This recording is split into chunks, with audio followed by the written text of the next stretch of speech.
ይመጣል ሰው እየተንጠባጠበ ይመጣል።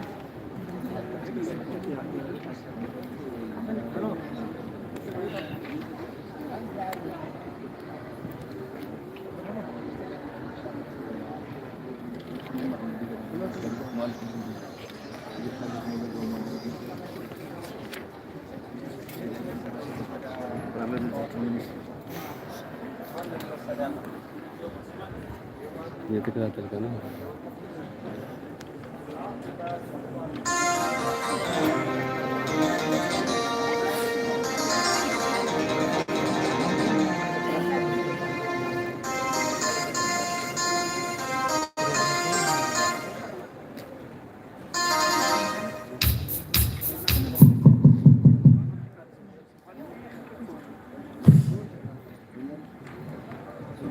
ጉድ ሞርኒንግ እንኳን ደህና መጣችሁ። ያው ሰዓታችን አርፍደናል። እንወይ ጊዜውን በአግባቡ ለመጠቀም ወደ ስራ እንገባለን ማለት ነው። ዲርስ Dr. Abdurrahman Kadir, Acting President and Academic Affairs Vice President of our university.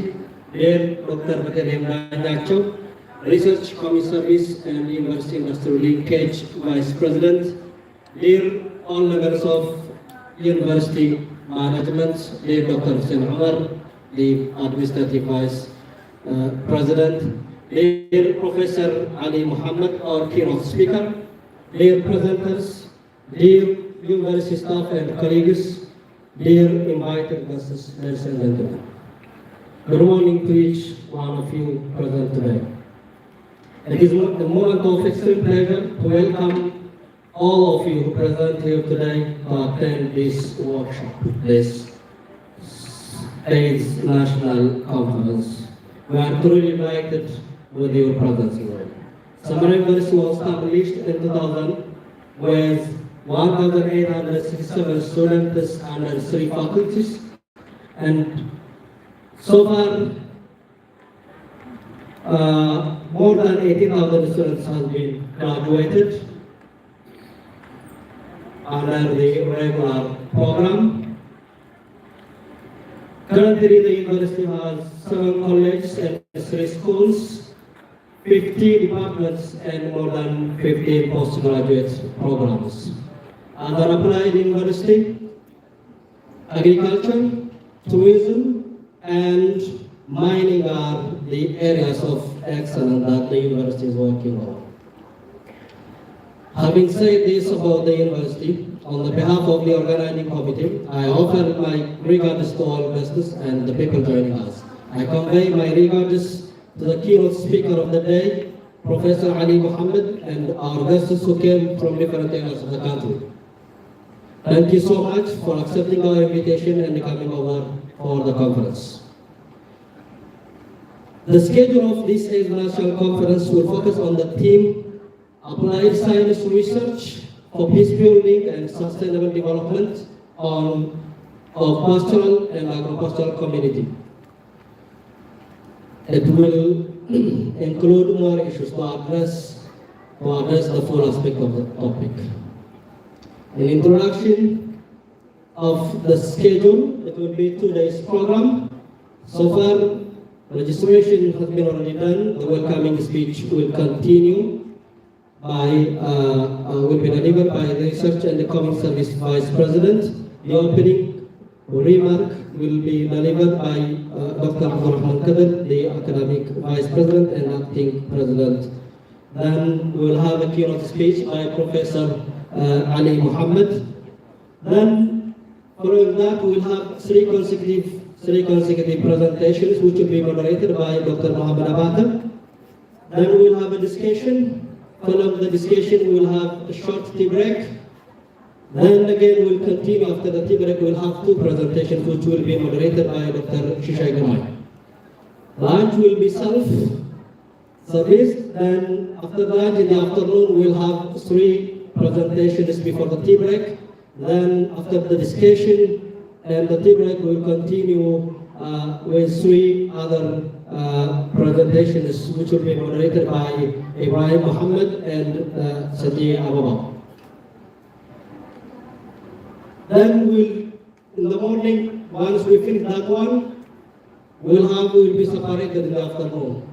One session will stay here, then the other session will go to the other room, which will be in this compound. Then tomorrow we'll continue similarly with the scale with different presentations. In the afternoon we'll close our programs. Now, to make it short, I would like to call upon Dr. Veteran Banyacho, the Vice President for Research and Community Service and UIL, University Industrial Linkage, to deliver her welcoming speech. Please accompany me, Dr. Veteran Banyacho, to the stage.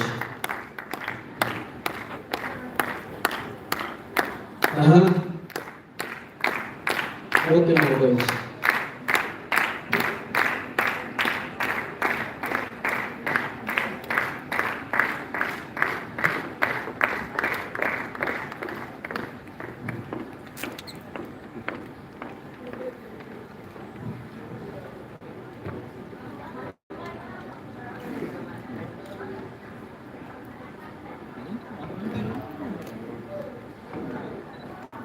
Good morning, everyone. Okay, our distinguished guest, Professor Ali Mohammed, dear presenters and participants, ladies and gentlemen, on behalf of Samara University, I would like to say welcome to Samara and the source of mankind of our region. We are thrilled to have you here. I believe we are going to have a valuable 2 days discussion on the 8th National Research Conference on Applied Science Research for Peace Building and Sustainable Development of Pastoral and Pastoral Agro-Pastoral Community. We prepared this conference because, as you know, we were in a war and conflict in the last 2 years. So now we are back to rehabilitation and developmental activities. So based on this, after war and conflict, as you know, there must be rehabilitation, peaceful coexistence, sustainable peace and initiation of development and sustainability must be there. So I hope we will have a very helpful way forward, and research outputs will be read in this conference, and we will have a fruitful discussion. So once again, I would like to say welcome and a pleasant stay in Samara. So now I'm going to invite Dr. Abdurrahman, Samara University Vice President for Research, for Academic Affairs. So I would like to invite Dr. Abdurrahman for official opening of this conference. Thank you.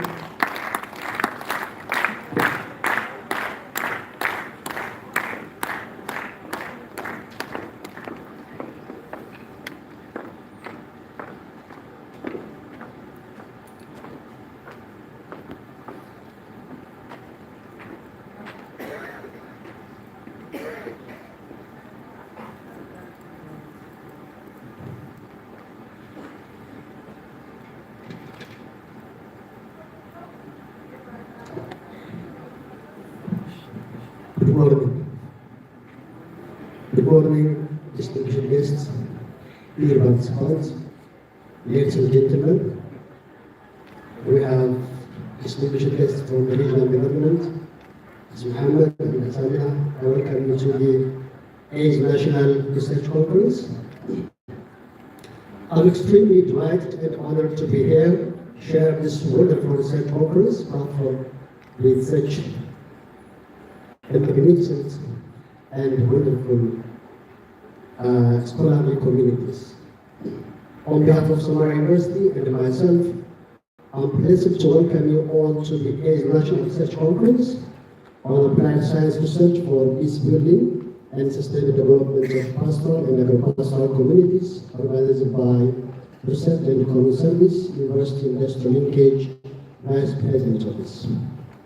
Ladies and gentlemen, I'm confident that applied science research for peace building and sustainable development is critical to accelerate economic development, and prosperity. Arranging a platform for researchers, entrepreneurs, innovators to share scientific findings. Recent innovations will have paramount contribution to promote applied science culture in higher education institutions and research institutions. Cognizant of this fact, Samara University has been making all its effort to host national research conferences. Today's conference is a typical example of our unwavering commitment to this end. Dear conference participants, I believe that the paper that will be presented at this conference will significantly improve our knowledge, understanding of topics such as post-conflict peace building, extraction of forest traditionally used medicinal plants, water-saving techniques in marine agriculture, and dry resistance crops, climate change adaptation, mitigation, and tourism management, mining process and management, water quality and supply and so forth. Moreover, today's conference will serve as a platform for future cooperation, partnership, integration between scholars, institutions to entertain innovative ideas that can help in addressing the societal problem of especially the pastoral community and the country at large. It will also encourage the development and application of applied science research in SU's focus areas such as agriculture, mining, and tourism. Hoping this and many more unseen fortune, I would like to thank all distinguished guests and the participants for coming all the way to Samara and the organizing committee for hosting this wonderful conference. Finally, I wish you a fruitful discussion and I look forward to the positive outcome of this event. With this remark, I declare that the AIDS National Research Conference on Applied Science Research for Peace Building and Sustainable Development of Pastoral and Agricultural Community is officially open. I thank you again. I wish all the best in your stay.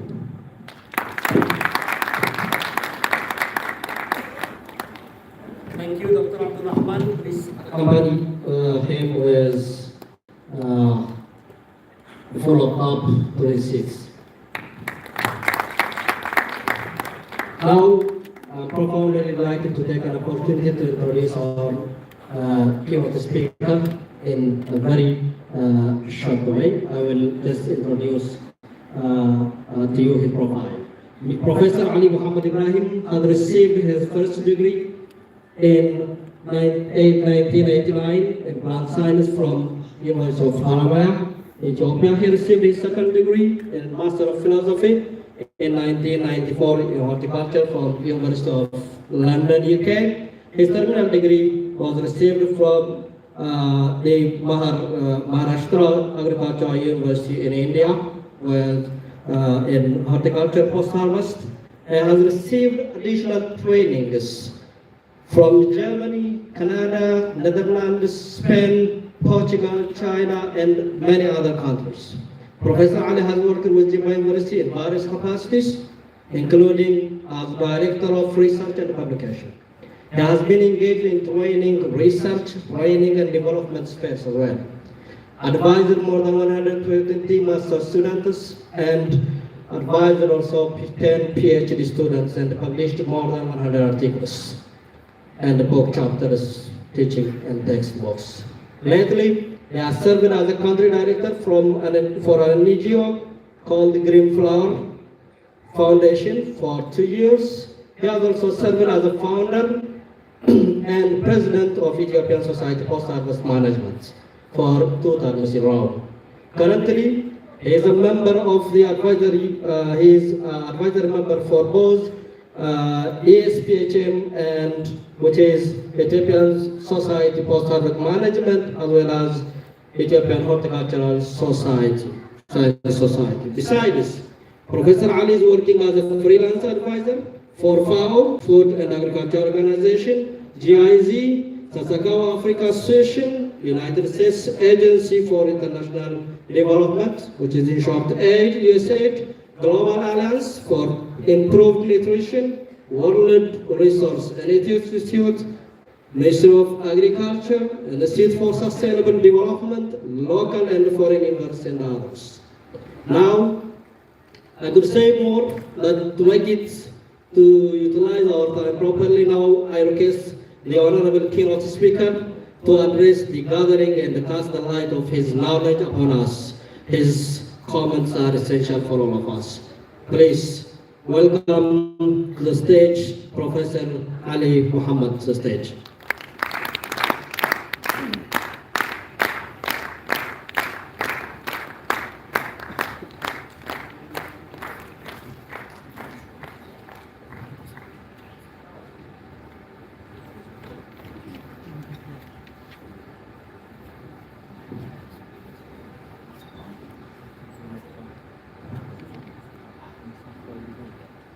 Good morning, everyone.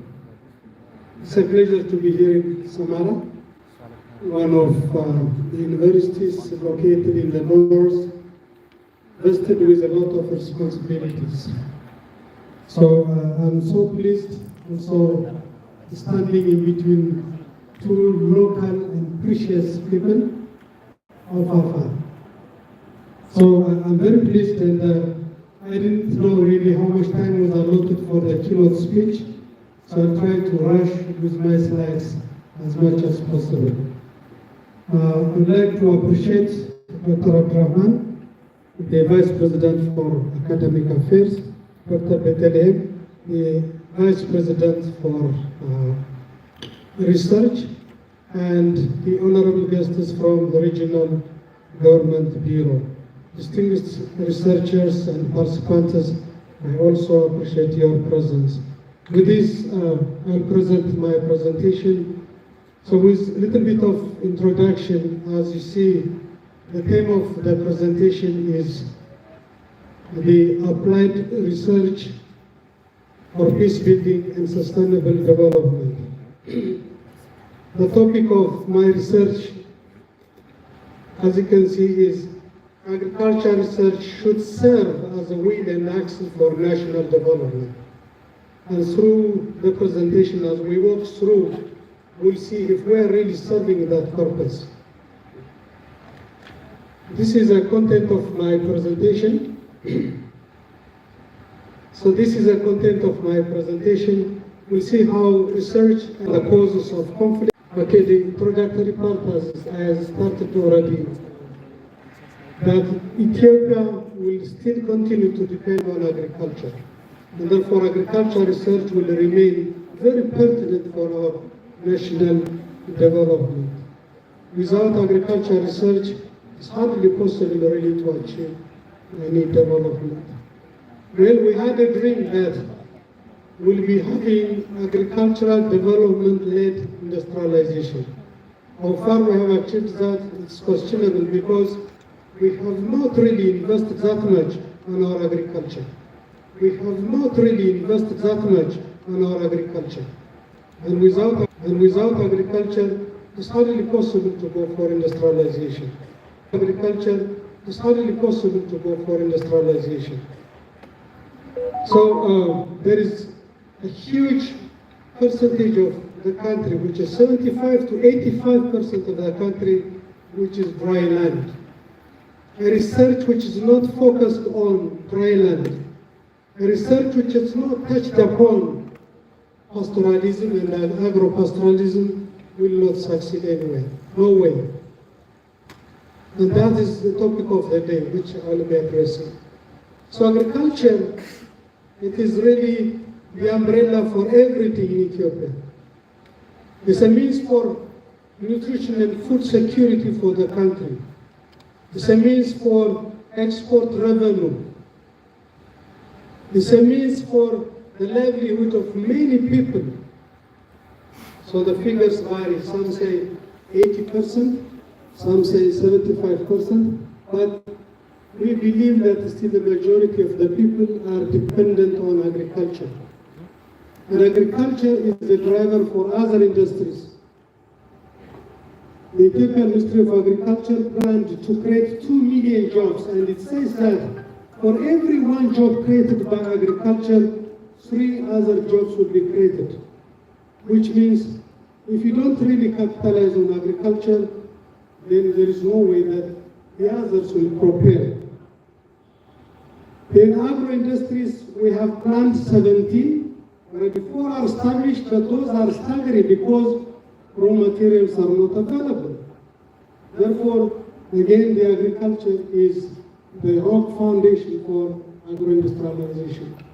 The export revenue, it is still dependent on agriculture.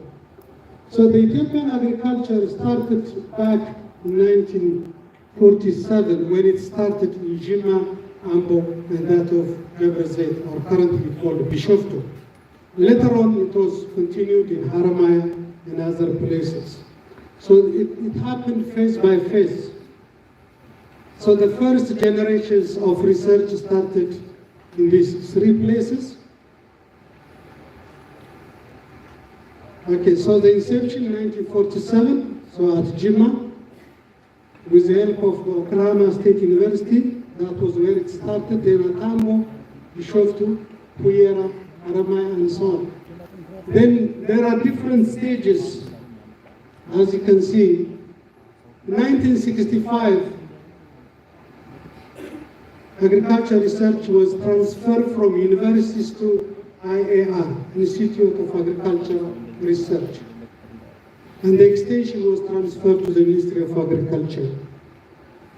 Later on, with the intent of including universities, regional research centers, it was transformed into ERO, Ethiopian Agricultural Research Organization. So it started to provide funds not only for research centers, but also for universities and regional research centers. Then in 1999, NARS was established, National Agricultural Research System. Later on, it was renamed as National Agricultural Research Council, which tried to include regional agricultural research centers, higher learning institutions, and federal research centers. Currently, it is Ethiopian Institute of Agriculture Research Center. So in the early days, we had independent institutes of research, like the Plant Protection Research Center at Ambo, the Plant Genetic Resource Center at Addis Ababa, then the Forest Research Center, which was split into 2 in the beginning, but later on it was combined as Forest Research Center. Then the National Soil Laboratory, which was independent, but as of this year it has come back to the Federal Research Center. Then the Institute of Animal Health Research at Debre Zeit, which is still continuing. So research has continued in terms of human resource, in terms of budget, and in terms of facilities. So we had very few research centers. Now the number of research centers has increased. The human resource, the physical facilities, they all increased through time. But the question is, did our research generation universities, second generation, third and fourth generation universities have been established? So Samara was one of the universities in the second generation university establishment. So the number of students increased also from 40,000, and now it is more than 1 million students are accommodated in the universities. The schools have increased. Budgets have annually increased with the exception of the last 2 years, where budget cut has been observed because of the ongoing conflict in the north and even in central Ethiopia.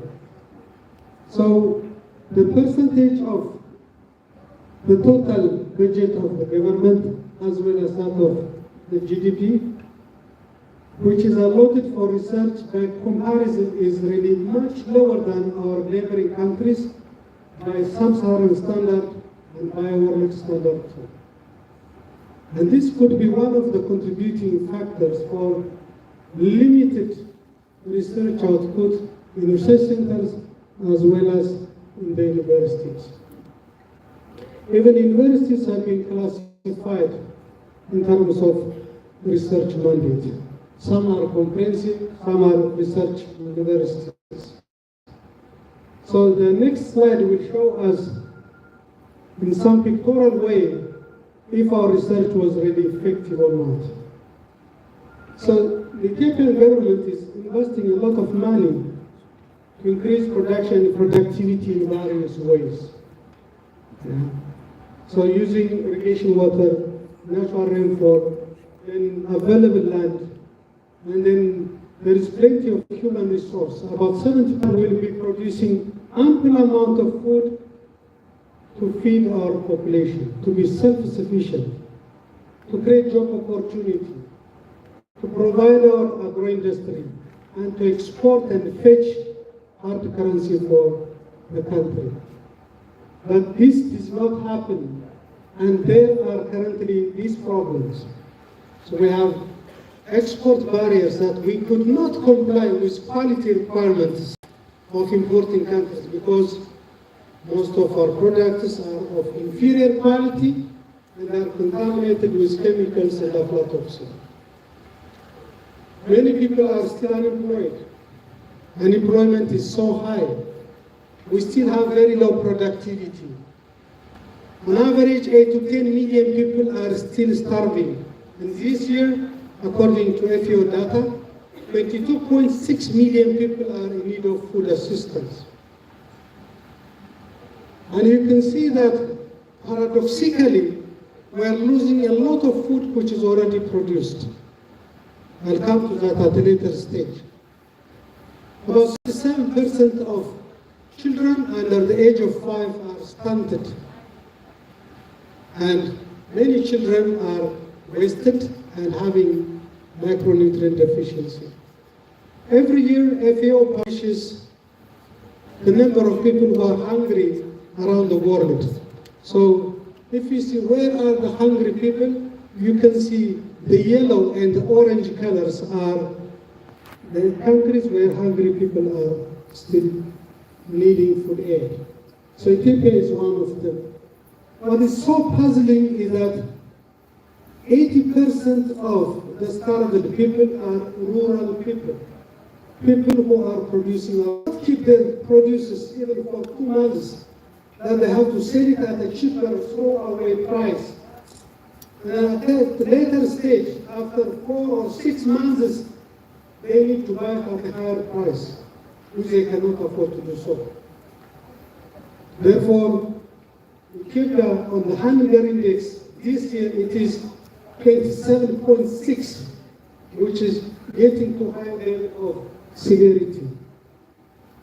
How come that our education and research could not support food sufficiency in the country? So these are the reasons. The first thing is that our research is not focused. It's not demand-driven. And it is not problem-solving. As a member of the academic institution, I can tell you that many of our research results are shelved. They are not solving the problems of our farmers. Our education system shows that the Human Development Index is very low. It's very poor. We are under 75 out of 191. So the higher the number means the worse our Human Development Index is. So we are very poor. Our estimates are not performing well. 56% of the time of our extension agents is spent on agriculture. The rest is non-agricultural activity. They spend only 56.3% of their time on agriculture, and the rest is something else. And more than 83% of them, they don't like their job. So how do you bring change if the extension workers, they don't like their jobs? This graph shows that by 2050, we'll be requiring 60 to 70% more food than what we are producing today, for which we need to cultivate more than 200 million hectares of land. additional. So the green line shows the amount of food which is expected in the future. And the one at the bottom is for developing countries, which is predicted. And the one in orange is for developed countries, which shows that there is a huge gap between what's expected in the future and how we are progressing in terms of food production. This is just to show you the Human Development Index. We can pass it. So how can we go for research that can build peace building and sustainable development? Then we need to understand the causes of conflict. So conflicts arise because of differences in interests. And mostly conflicts happen in competition for limited resources. So when there are conflicts, we have three options. The first thing is doing no harm, so you just abstain yourself. The second is doing no harm, again it continues. And the last one is doing something good to avoid the conflict. There are three stages of developing peace. The first one is whatever we do, it should be conflict sensitive. It should avoid conflict existence. So the research output should support that. The second thing is it should help sustaining peace. And the third is building on the already existing peace. So as Dr. Betalim said, we have really tested and we have really toasted ourselves in several conflicts. But those things are not still over. They will continue. Because we have not addressed the root causes of conflicts. So, as you can see, conflicts arise because of several things.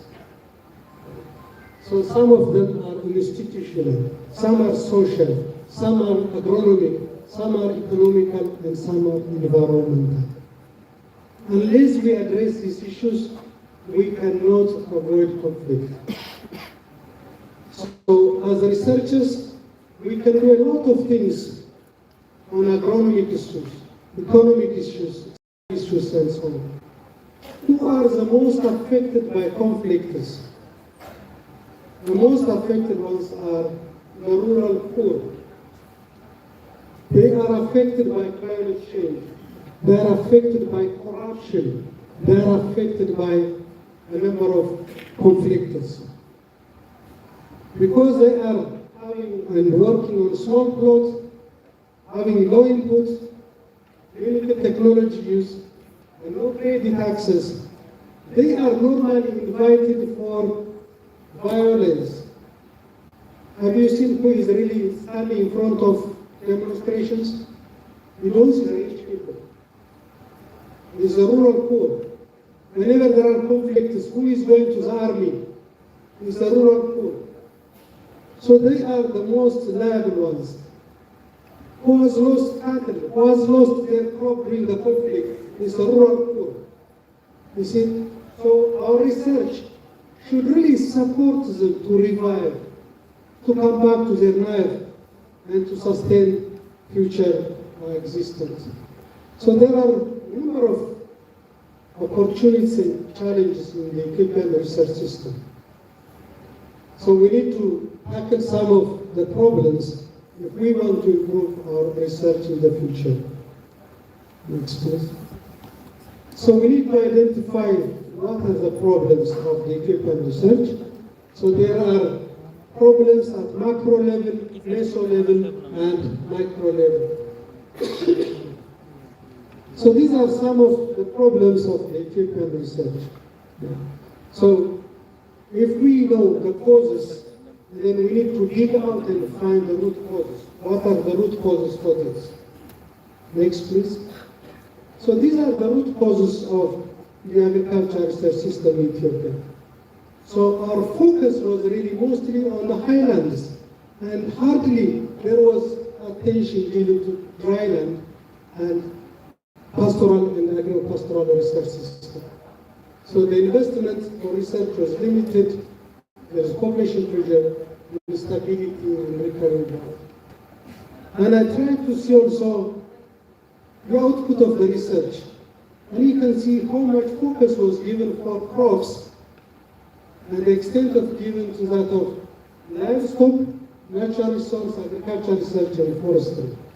So it was so skewed, so it was so biased that much attention was given for crop development.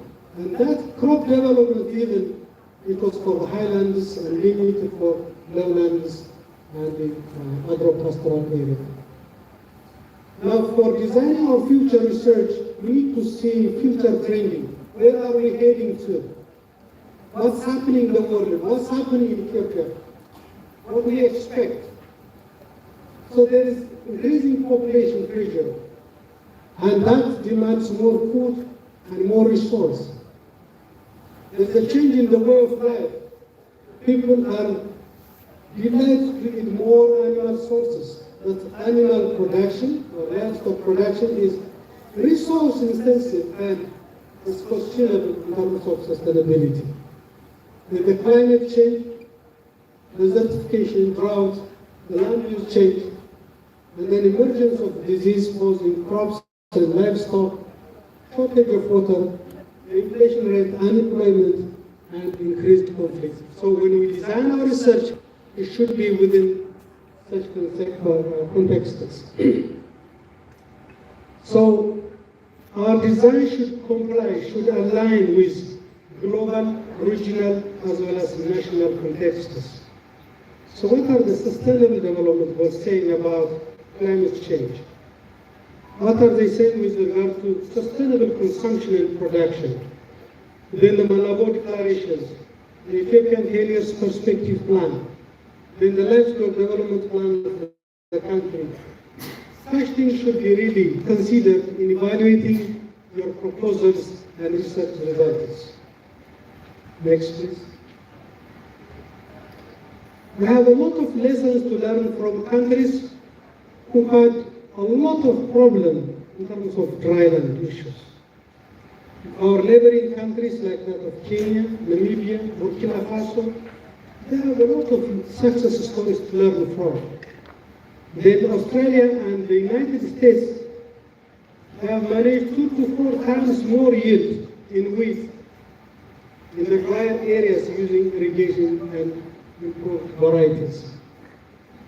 Then our research areas should focus on important and urgent issues, development of varieties and livestock that are adaptable to drier conditions. So water use efficiency, nutrient use efficiency, nutrient-dense crops. So a lot of things can be listed down, but time is so limiting that I cannot go through. So in terms of livestock production, same thing. What's so emerging is that feed resources are becoming so scarce that they could be source of conflict in the future. Therefore, we need to work on rangeland management and feed conservation techniques. Natural resource management is another focus area that we have to capitalize and underpin. Agriculture mechanization, and finally, the agriculture economics extension, and so on. I wouldn't be dwelling so much, but we have to have a food system approach. We have to have a complete set of systems instead of the piecemeal approach. So this food system has a core system in the center which focuses on the people. And for us, the smallholder farmers are our cornerstones, our focus areas for research. Well, globally, smallholder farmers are increasingly important, about 3.8 billion people, and then 50% of them are feeding the calories for the whole world, the smallholder farmers. Major problem for them is market, but when it comes to Ethiopia, our major focus is really on post-harvest issue. This is just to show you the relationship between sustainable food systems, food security and nutrition, and food loss and waste. So these three things are very important to visualize in our research. This is just to visualize the effect of losing what you have produced, which has already used the resource at hand. This is at global level. 8% of the global greenhouse emission comes from food loss and waste, and we are losing about $1 trillion every year. And this is for the Ethiopian context. Ethiopia is losing about $9.4 billion every year because of food loss and waste. And next slide shows you how much we are losing every year from each category, from cereal crops, pulses, fruits, vegetables, and so on. And then that can be interpreted in terms of how many people could have been fed from the lost food. So we could feed 46 million people. And imagine and compare it with the 10 million people that we are providing food aid every year. And then the environmental impact and so on. So Ethiopia is losing around 4 hectares of land every year because of food loss and waste. But in 15 years' time, we have increased only 2 hectares of land. Then from livestock also, around 3 million USD we are losing because of post-harvest handling. The first graph, the first bar shows you the existing amount of production, and the one at the right side shows you how much food will be expected. And that much food could be obtained by production and by reducing food losses. So Ethiopia has 4 important agendas. The first one is food and nutrition security. The second is creating more employment. The third is providing raw material for the agro-industry. And the fourth is promoting export and reducing import. Well, just to conclude and just to say a few remarks, we have to give focus for our dryland, which means the pastoral and agro-pastoral issue is very important because the majority of the land is in this region. And it is also observed from lessons learned in Africa, US and Australia that yields can be doubled, minimum yields can be doubled, provided that we use the right varieties and irrigation. So we need to really unleash the resource that we have. We need to use properly what we have. Next, please. So we have already opportunities like strong policies are already crafted. There is increased investment since 1990, and there is strong base in research, and good research system is in place, and then appreciable and decreasing number of researchers are already available. If you go and count the number of PhD holders, MSc holders in research centers, there is huge potential really. So the way forward is really, we have to really divert the current trajectory of downward productivity in the country. Be it in crop production or animal production, productivities are decreasing because of depletion of resources, the climate change, conflict, extreme weather. So we need to revert this. This cannot be done by the government alone. We need partners. We need the private sector to come. And each of us, we have a stake and we need to work harder. So I stress that dry lands are not wasted lands, because oftentimes many people think that dry lands are no more useful, which is totally wrong. They are most productive provided that there is policy focus and budget emphasis or budget allocation. So human resources, physical facilities, budget, and experience sharing are very important for research centers and universities. Well, just to conclude, there is a saying, we have the potential, we have the people, we have the land. Africa can become supplier of global food needs, which will contribute to resilient food and nutrition security on the global scale. We have that, we have to agree for it. But we need to work.